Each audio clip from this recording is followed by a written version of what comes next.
Next, we'll talk to a Madison author about his latest book.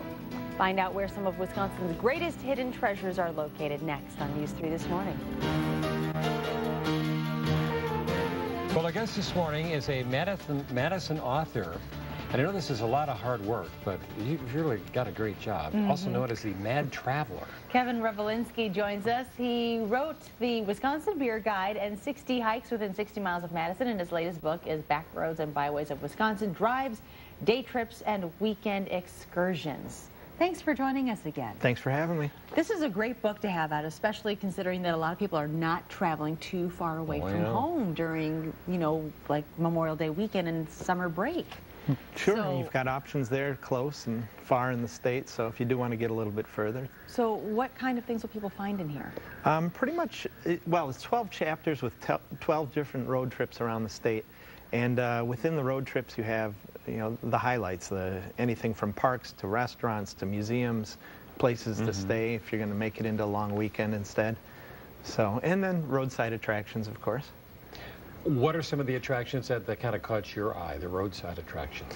Well, some of my favorite ones are ones I discovered along the way, even after I'd done the research and I didn't know they were there. The toy train barn down near Monroe, which is a pretty fascinating little place. It's, as the name suggests, a barn full of toy trains, and it's owned by a guy who actually is an engineer of real trains, and he's set the inside of the barn up to be just like a huge display of trains that you can come in, press an old microwave panel, and that he's got hooked up to the trains, and it activates it for 3 minutes, and it all kind of runs, and you've got little odds and ends like Superman coming out of a phone booth, and houses on fire, and it's kind of neat. How do you find the places that you want to go, and how do you narrow it down? Well, that is the tricky part, I guess. They give you a word count usually when you do these projects, so that helps to at least keep you focused. Otherwise, you could go on and on. But you do research beforehand. You do, well, you make a lot of friends and find out what other people think as well. And of course, just from driving through those areas and seeing what's there. Now, you're working on a project for the New York Times.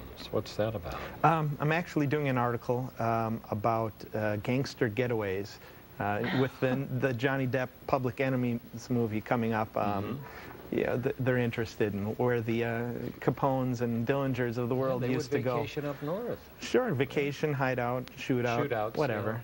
Yeah. One and the same. One and the same often. Yeah. All right. So, what else? What would be, if you had to name one place that you would revisit for yourself? Like the area or the spot itself? Let's do the spot. Delta Diner, and in fact I was just there last weekend. It's a little Silk City's diner out in the middle of the woods way up north near Iron River, and they serve just fantastic food, and it's a nice little local place. So people will drive the full state to get there just to have a meal, and yet it's also full of a lot of the locals, so it's got a really quirky character to it and great food. Oh, good deal. All right, very good. All right, get the book. Thank you. All sure. right. Thanks for having me here. Byways. Thank you, Kevin. Good luck. There's the book, too.